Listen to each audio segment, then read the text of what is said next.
लोकशाहीत विविध राजकीय पक्षाचे मतभेद असायला पाहिजे, मात्र महाराष्ट्राची एक वेगळी राजकीय संस्कृती असून आपण सण उत्सव एकमेकांच्या घरी जाऊन साजरे करत असतो।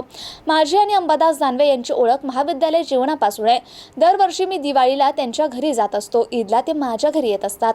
मात्र आज रोजी भारतीय जनता पक्षाने हिंदू मुस्लिम एकमेकांचे शत्रू आहे असं वातावरण तयार केलं असल्याचे माजी खासदार इम्तियाज जलील म्हणाले। काय आहे, राजनैतिक मतभेद असायला पाहिजे, तर त्याच्यामध्ये काहीही हे नाही आहे। लोकशाही आहे, तो वेगळ्या पक्षाचे, आम्ही वेगळ्या पक्षाचे, पण खऱ्या अर्थाने बघायचं असेल तर महाराष्ट्राची एक संस्कृती आहे। आपण त्योहार उत्सव हे एकमेकांच्या घरी जाऊन विश करून आपण हे साजरा करत आलेलो आहोत। जसं अंबादास भाऊने सांगितलं, माझा आणि त्यांची ओळख म्हणजे जेव्हा मी कॉलेजमध्ये होतो, तेही कॉलेजमध्ये यंग पॉलिटिशियन होते, त्या काळापासून आहे। आणि दरवर्षी तो माझ्या घरी यायचं, मी दिवाळीच्या वेळी त्यांच्या घरी जायचं।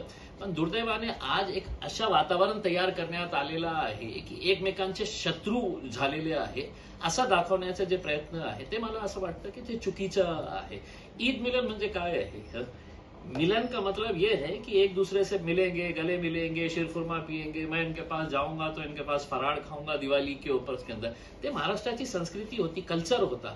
पण दुर्दैवाने आज कुठेतरी त्याला एक गालबोट लागलेला आहे किंवा इतकं जास्त सेन्सेशनलाइज करण्यात येते। आता मला माहित आहे हे बघून की आज अंबादास माझ्या घरी शीरखुर्मा घेताना ज्या लोकांचा कमी मेंदू आहे ते उद्या त्याचा काहीतरी वेगळा अर्थ काढणार, हे कशाला गेले होते आणि हे आपण सगळं सोबत राहिलेले आहे, सोबत आम्ही एकमेकांशी संबंध आहे, ते कधीही संपणार नाही। मी स्पष्टपणे सांगतो, कितीही आज जे राजनैतिक पक्ष हे हिंदू मुस्लिमचा वाद करत आहे त्यांना मी स्पष्टपणे सांगतो, तुम्ही कितीही प्रयत्न करा, हे जे एक संबंध आहे, एक आपलं जे रिलेशनशिप आहे ते कधी संपणार